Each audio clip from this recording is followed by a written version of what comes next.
growing restless in the way, searching for a brighter day, leaving yesterday behind, oh,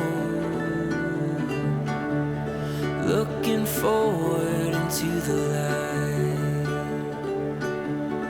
I found you, a world brand new. Sky is blue when I'm with you. I found you, a world brand new. Sky is blue.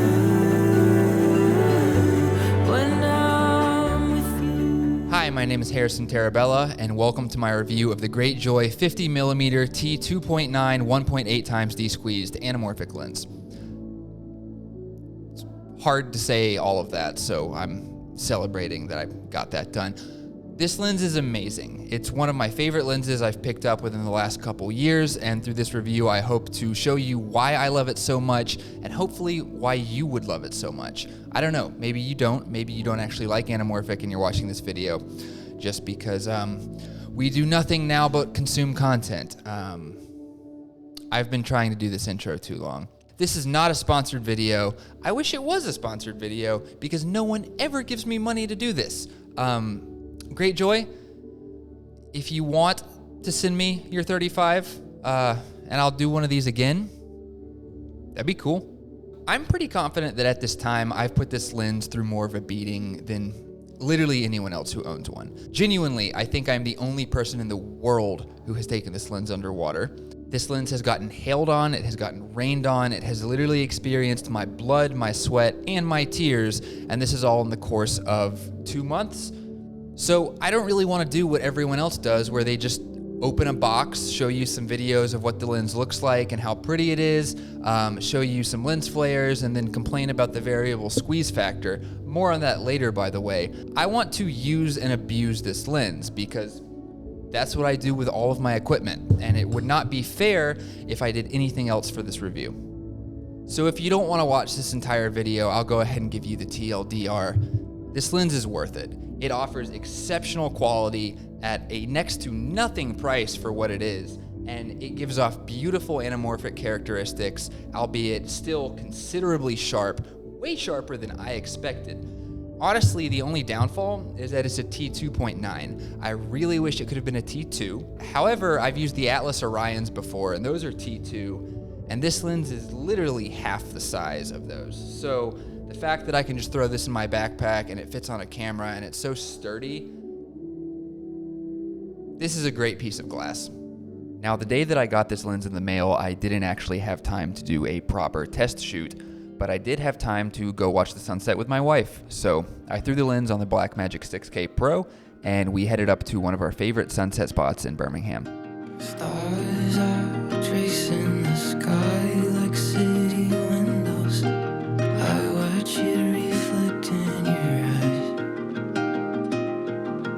eyes. Slow dance on a New York City high-rise. You and me on top of the world, and I'm feeling like it was only ever you.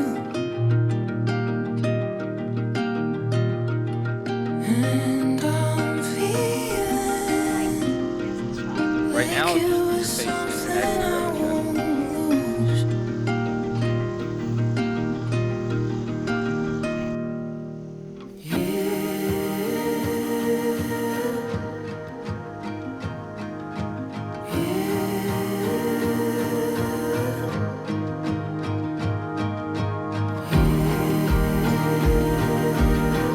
You were a part of me.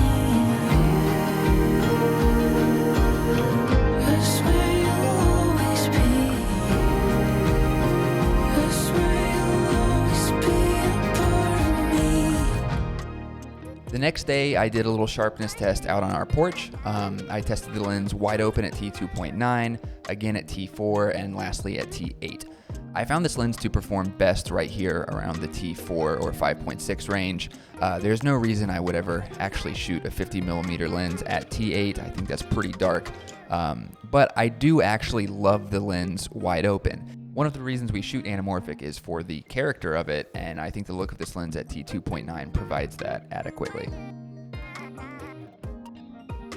So one thing I want to touch on really quick is the difference in this lens when using it on a full frame versus a crop camera. A lot of the reviews I'm seeing on YouTube are being done on Blackmagic cameras or Red Komodos, which there's nothing wrong with these cameras. I quite like these cameras, but this is a full frame lens, and that's one of the biggest reasons I bought it. In addition to this Blackmagic camera, I also have a Canon R5, which is filming me right now.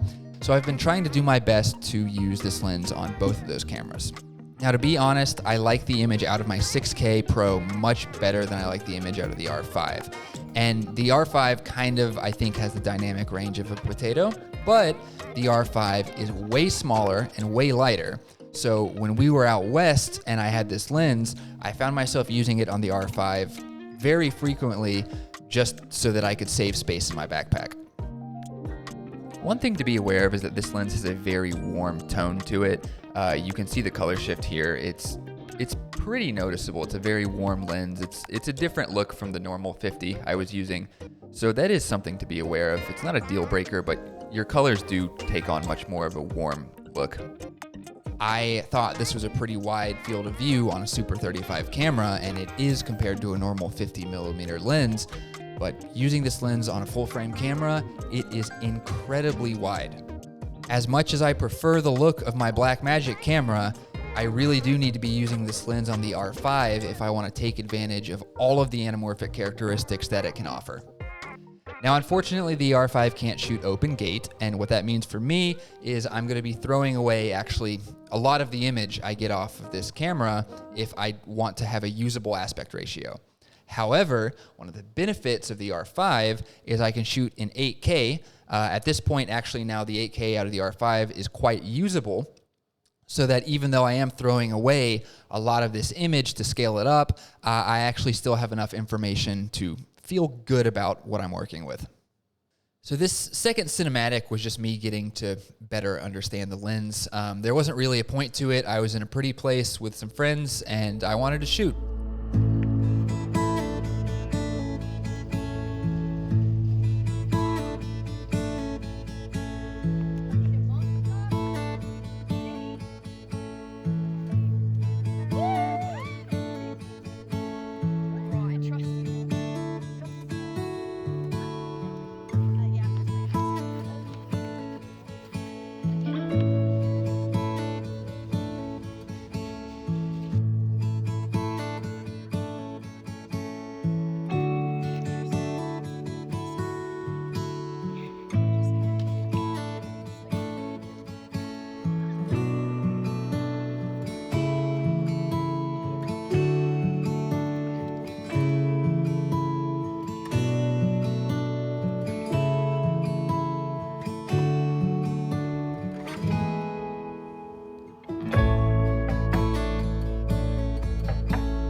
Something that a lot of people have been complaining about with this lens is the variable squeeze factor. And to put it simply, if you're focusing on something farther than about 2.5 meters away, you de-squeeze your image by 1.8 times. And if you are focusing closer than 2.5 meters, you de-squeeze your image about 1.7 times. This is viewed as a negative, which, to be honest, it is, but this is not abnormal for anamorphic lenses, not just budget anamorphic lenses. Lots of anamorphic lenses use this method of focusing. I think it's called a synchro focus design, whatever it is. It's not actually that abnormal. And to be quite fair to this lens, at its weakest performing areas, which are close focus, where you have to de-squeeze by 1.7 times instead of 1.8, A 1.7 time D-squeeze is still better than every single lens that this competes with, because the two that I can think of are the Sirui lenses and the Laowa Nanomorphs. The Sirui lenses are a 1.6 times D-squeeze, or a 1.3 times, depending on which lens you're using. So a 1.6 is still less than 1.7, and the Laowa Nanomorphs are 1.5 times, which is less than 1.7. Do you see what I'm saying? Even in the Great Joy's worst performing area, which is close focus, a 1.7 times D-squeeze is still better than the D-squeeze offered by all the competition. So it's not actually a negative for me. Like, sure, it's kind of annoying. And one of the things I've had to do if you're doing focus pulls with people's faces, so if someone is in the background and they walk forward to the camera and you have to pull focus on them, obviously you're going to notice that. But what I just do is I keyframe my scale in DaVinci, and then you can set that keyframe to go from 1.8 to 1.7, and you're set. I will say the big negative of doing that is it makes it look like this lens has pretty bad focus breathing, because in reality, this lens has superb focus breathing. The frame actually barely changes at all. But if you want to maintain an accurate real-to-life D-squeeze where you transition between 1.8 and 1.7, it's going to look like the lens is focus breathing. So I guess you could crop in and do some kind of breathing correction there. That is kind of a bummer, but again, still at its worst performing area, 1.7 is still better than all the competition. All right, so let's really get into lens flares here. I've shot anamorphic a few times in the past. Nothing crazy. I don't want to come across as the anamorphic guy, because I'm not. The only times I really got it to flare in testing, even when I was traveling out west, is when I was shooting straight into the sun. And even then, like, it's not always going to flare. So Abby and I went out the other day and decided to do a test. We got a couple different light sources and, in the most unscientific way possible, tried to figure out what could make this lens flare. Time to make ain't no pleasure without pain, no love without heartbreak, perspective, reflection's sake.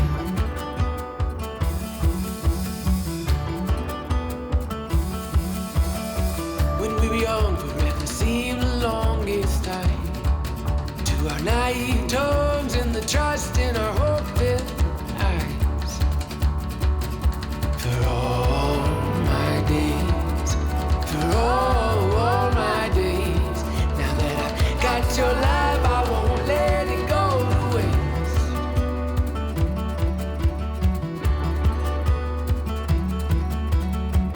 Time was told me we're scared the most of these things we can't control. No, oh, understand the folly of our own, that we dwell on our mistakes. The chances we're too afraid to take, they take their toll. Intellects won't save your soul. Indifference your choice, you know.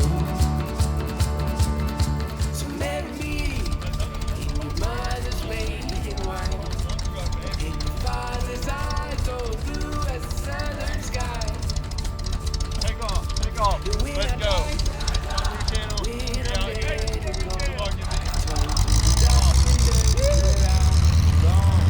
Pray my love will linger on. Pray my love will linger on. For all my days. For all my days. Now that I've got your life, I won't let it go to waste. For all my days, for all my days, I pray my life won't go to waste. Come time I meet my resting place.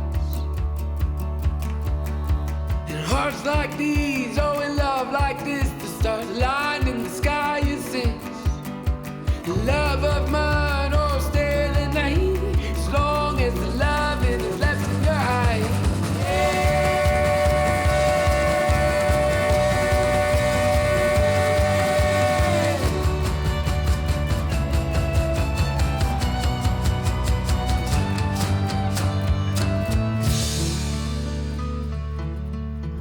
So for this next shoot I did with Ben in his airplane, I actually threw a blue streak filter over the front of this lens. And before you call the cops on me, this is not like that crazy of a thing.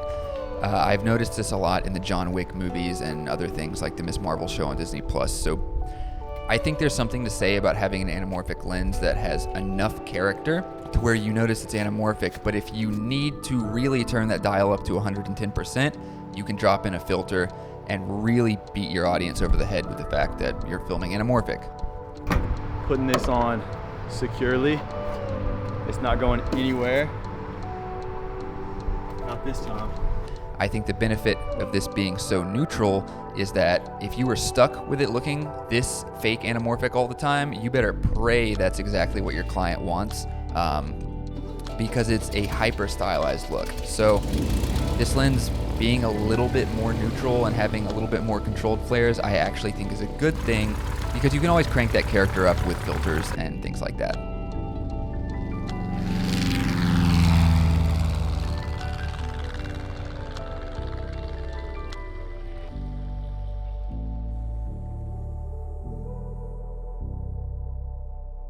Okay, I'll be honest, I don't have a conclusion for this video scripted out at all.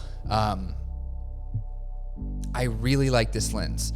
Like, I love this lens so much that if Great Joy comes out with more of these, I absolutely will be picking them up. I haven't really talked about build quality, but it's fully metal. It is one of the most well-built lenses that I have used, and the focus throw on it is phenomenal. This is just a great piece of kit, and I really do like it. I really cannot wait for the 35 to come out. I hope it comes out soon because I will be buying one. If you want the anamorphic look, if you want as close to a 2x anamorphic D-squeeze as you can get, this is the best bang for buck that you can get. Again, I know there are other options. I know there are the Sure ones, the Laowa Nanomorphs, but those just don't really come anywhere as close to a proper 2x D-squeeze as this lens does. And yeah, there's cons to it. The focus has that issue where if you focus up close, you have to do 1.7x D-squeeze, but it's not the end of the world to fix. And this is a phenomenal piece of kit. So, all right, that's it. Thank you so much for watching. It really does mean the world to me that people actually watch the things that I make. I spend a lot of time and sometimes money doing this stuff, and I don't really expect anyone to subscribe. I just like doing this for fun. So yeah, it actually really does mean the world that people watch what I do. So thank you for that. I don't know what my next video will be, but I hope you stick around for it. So see ya.